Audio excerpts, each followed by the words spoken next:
Now let's talk about the widely used Linux command, which is ls. It stands for list. It will show you the list of all available files and folders. Okay, so if I type ls and hit enter, you will see that these are the folders available inside root directory. As you know, right now we are logged in with root and our current directory is root. So here in this blue color you will see all the folders. Okay, in green it is actually an executable file. Okay, it is actually a script, right? So let me create a blank file with the name xyz. Okay, and let's use ls again. Now you will see that in the white text you will see the file name. So this is actually a difference to know which is the folder, which is the file, and which is the executable one, right? Now let's try ls -help.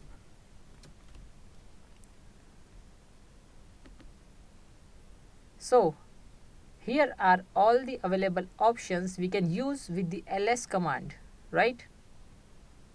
Starting with -a for all. It says if we use ls-a, do not ignore entries starting with dot. Now what is dot? See, dot represents all the hidden files and folders. So if you see dot abc in the white color, it means it is actually a hidden file, right? But if you use single dot without any other entry, it will represent our current directory, right? So ls-a, and you can see that we have a lot of hidden files and folders as well, right? So using -a, we will able to see all of them, including the hidden ones, right? Now let's see what are the other options available. So we have used -a for all. Now we can use the rest. Okay, for example, if we use -d, it says d stands for directory. It will list directories themselves and not their contents. Okay, so let's try it. So ls-d. Okay, we are able to see the same content. No worries.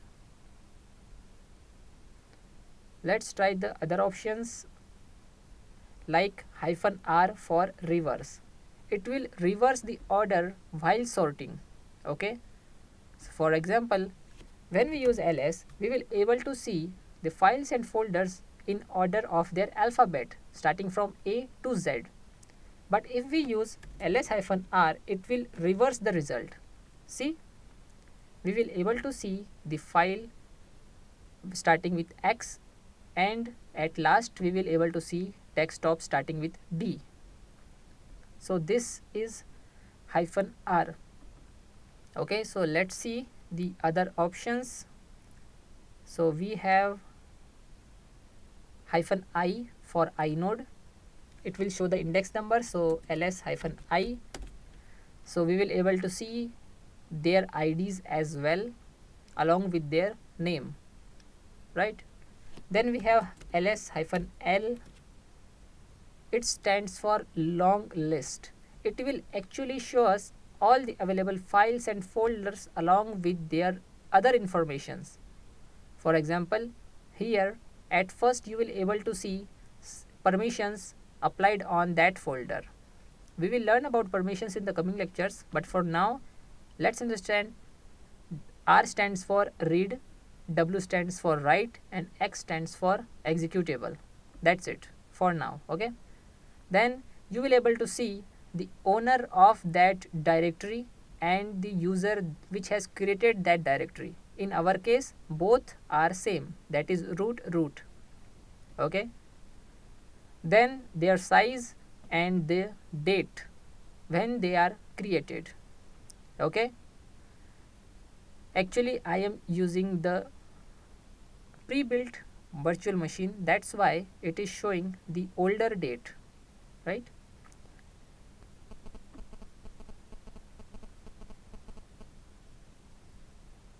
Okay,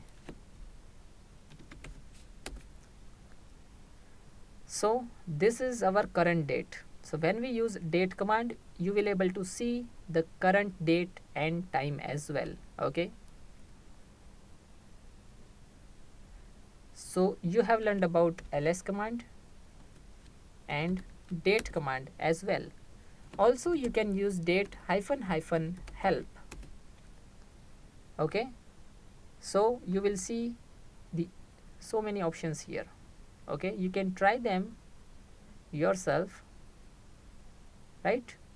But for now, let's not go into deep into any command, but you can just try ls command and its other options in order to understand a command better.